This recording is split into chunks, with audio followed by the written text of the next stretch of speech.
Hey everyone, welcome to a new video. So 9.18 just dropped, but we're actually going to take a look now forward to 9.19, which is in about a week and a half. Normally we don't look at it this early, we look at it Wednesday next week, but they've actually released details early, and that is because it's going to be the Worlds patch. The Worlds is going to start roughly at the start of October, so in about 3 weeks time, and this is going to be 9.19 is going to be what they play all their matches on. That also means that we have the World skin, so we have the Championship Rise coming out in this patch as well. This is not the season reward, by the way. That is victorious, and this is championship. So this is like Zed, Thresh, Riven that you buy with RP. It's not the one you get from playing ranked. We've also got some other skins as well on the PvE. So we have Hexek Amumu, so a new gemstone skin. If you want to spend your 10 gemstones on this on an Amumu skin, then you can do. I don't know how many people are going to do that, but it looks pretty cool. We've got a Majestic Empress Morgana, a Splendid Stuff Nami, and also a new Riven skin. The Valiant Sword Riven is pretty cool. It has also got a prestige version on there as well, which you're going to be able to buy for tokens tied to an event. Now let's jump into some of our changes, and I guess it actually follows on really well. So Riven's getting a new skin, and she's also getting buffed. Her WAD has been increased to 130% from 100%, and also her ultimate damage is going to be higher. It's going to be the minimum damage, actually, of the Wind Slash part of it. So it's 175 to 325 now, and a 90% bonus AD from 100 to 200 plus 60% bonus AD. I know we meme about this sometimes, where like they get a skin and they get buffed straight after, but this is probably one of the most obvious one of these, I guess, we've probably ever had. I think these buffs are good and bad. So the first thing is ratios are really good on Riven because you stack AD with pretty much every single item. You don't really build defense, and if you do build a defensive item, it has AD on it, right? So any AD ratio is going to be insane. The W change is pretty nice because it doesn't need ranks or anything like that. It's active from the very start of the game as soon as you skill it up, and it scales pretty well throughout. The ultimate, though, is a little bit of a bait. So it is kind of cool, right? But who ults first in their combo? I don't think anybody does. This is the minimum damage. So it's like when somebody is full health. Nobody Riven ults someone who is full health. If you did end up using it, I guess, it's 125 more plus 30% more of your AD. And that actually is insane. Like, it's a lot of damage. Maybe you actually will want to use it, I guess, for some reason. But your burst combo, more than anything, should get stronger here. And we're looking at like mid to late game mostly. I don't think Riot is like gearing Worlds for late game, but we do have another late game buff as well to Vayne. So ultimate bonus AD has been increased to 25 to 55 from 20 to 40. It's 5 to 15 more AD, so it's 15 more at rank 3. It's not crazy, but Vayne has been doing a bit better, actually better recently with others nerfed around her. Honestly, for solo queue, it's really good. It makes her late game even more of a win condition, so you can kind of sit back, get your 3 items or more, and then just basically right click and win. Just to point out as well, like at level 6, it's almost as much AD as a Doran's Blade. So Doran's Blade is 8 AD, this is 5 as a buff, so even though it seems kind of low, it definitely isn't useless. Anyway, moving on, I'll stop my hard on for Vayne. We're going to move into Orianna, so our ultimate damage has been increased. It's now going to be 200 to 350 plus 80% AP, so that is going to be a 50 increase at every single rank and 10% more AP overall. Honestly, Orianna is like the famous mid control mage, and she definitely could make a comeback going into coordinate play, like ready for Worlds. There are 2 really good parts about this. So first off,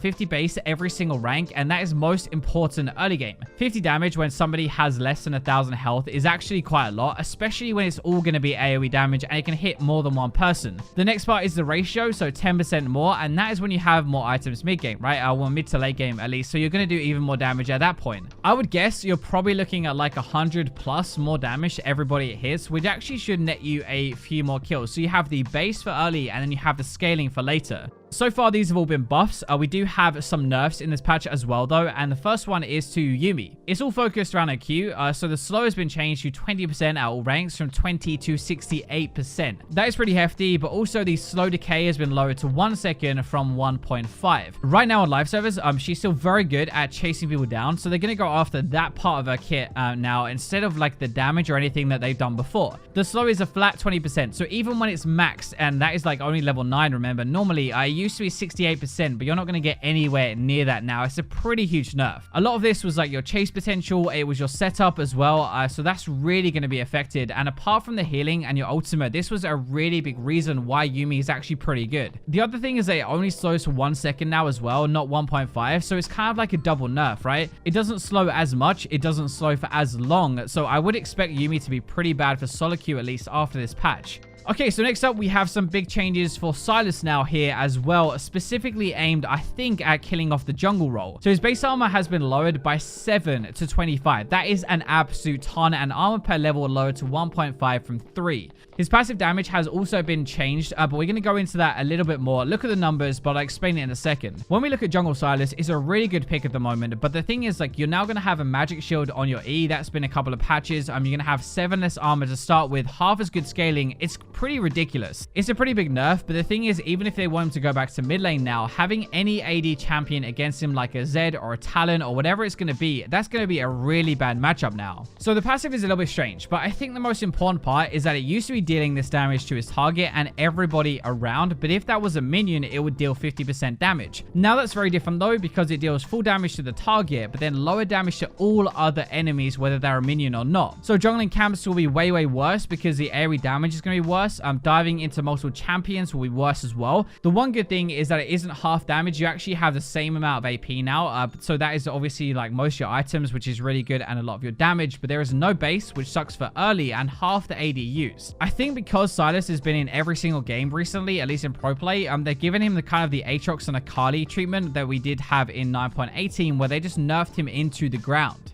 I want to go into a really underrated change, or one that I think is really underrated next. So Veigar's E cooldown, the cage, has been lowered to 17 to 11 from 18 to 14. It can go down even lower with a bit of cooldown reduction as well, remember, and then you're fishing for cages like all game on less than a 10-second cooldown. Some people actually max this out second already for more setup, and I wouldn't be surprised if more people do that now, so they can really control like more in the mid game. It'll be less damage, obviously. Your W won't do quite as much, but like you'll be able to cage people way more and set up a lot more fights. It also makes his late game way more threatening, in my opinion. There's less time to punish him in between cages as well. Like when that's down, it's a really good time to fight, but it'll be up pretty soon again after. This is also the way that he stays safe, right? So having up more is going to be massive, and I actually really like this change, and it wouldn't surprise me if we see more Veigar. The last one that I think is actually pretty big is to Xin Zhao. So his passive health restoration increased to 10 to 78 from 8 to 59. The slow on his W has been increased by 20%, so that's up to 70% now, and his E slow has been changed to scale now, so it's 30 to 70% instead of just being 30% at every single rank. The passive healing is every third hit, right? So it's not massive, but it will help a little bit, and especially later now as well. And actually all of these are really aimed at kind of scaling. Xin Zhao is already a really sick ganker, right? He's so good early game, but now they're really trying to bring him up in the mid game and the late game. A 70% slow is actually pretty nuts. So that is what Yuumi Q is right now, on max rank on live servers. If you ever play against that, you kind of have a general idea of how good that actually is. It's easier to chase people, it's easier to stick to them or to start fights, and that is every single rank, by the way. It's from the very start of the game all the way through to the end, which is awesome. And your E slow is also now going to be up to 70%, but that is with rank, so that is a little bit later. Most people max it second, so pretty much like mid game you're going to have all of these buffs online and be a bit stronger. Considering when he is actually good and used in meta, he's a massive bully early game, fighting over crabs, ganks, actually fighting whatever he can basically, but I expect we'll probably see some more of him come up, especially at Worlds. So now we have some more that I think are a little bit smaller, so they will kind of affect the champions, but they're not going to be huge. Blitzcrank, first off, his W attack speed has been increased to 50 to 90% from 30 to 62%. It's a little bit weird because you max it last to start with, so it is going to be a 20% increase to start the game, but the maximum rank is pretty much non-existent. Like, you're honestly not going to auto attack much when you get this to level 18 anyway. It's not bad though. You start the lane phase with 20% more attack speed, and actually when it's active, that should do a fair bit more damage, I guess. So it is mostly, I think, lane focus, which is what Blitzcrank really needs. Graves is also getting a few buffs here. His base health, mana, and mana per 5 have been increased slightly, but his base AD is up 3 to 69. I know base AD is actually like a bit of a meme at the moment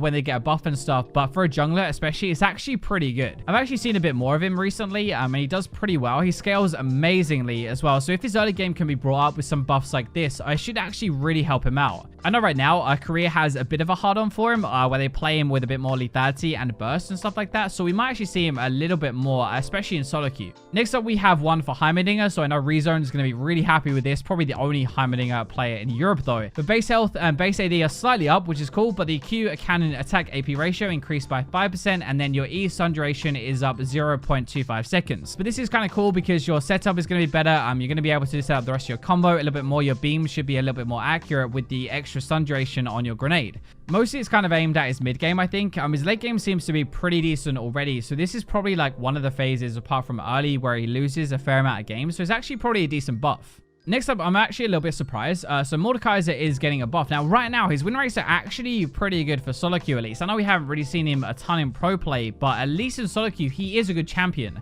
It's not a huge buff, but basically Mordekaiser stores a percentage of the damage he deals as a potential shield, right? That's going to be increased by 5% now up to 35%. This is really his main way of trading. It's like his main way of staying safe as well. So this should be a pretty good change, and I'm actually a little bit surprised. Next up, we have a buff to Sion. So his W shield strength has been increased by 20 to 50 to 150. And the mana cost of that has actually been lowered to 55 to 83 from 65 to 85. As an AD carry main, I'm not exactly very happy about Sion coming back into the meta because he's so tanky, but he actually does a lot of damage with that W. It already shields for a ton. It's 8% of his maximum health as well. But this is actually going to be the base part of it rather than the scaling.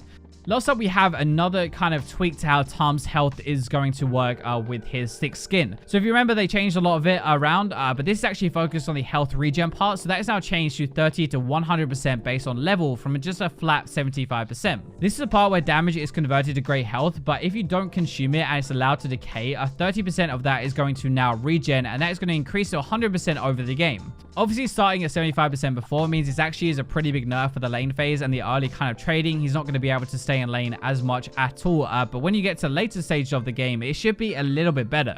So that is going to wrap up the video for the 9.19 changes, which is our Worlds patch. Let me know what you're excited for the most. Thank you for watching until the very end, but for now, I will leave you with the robots.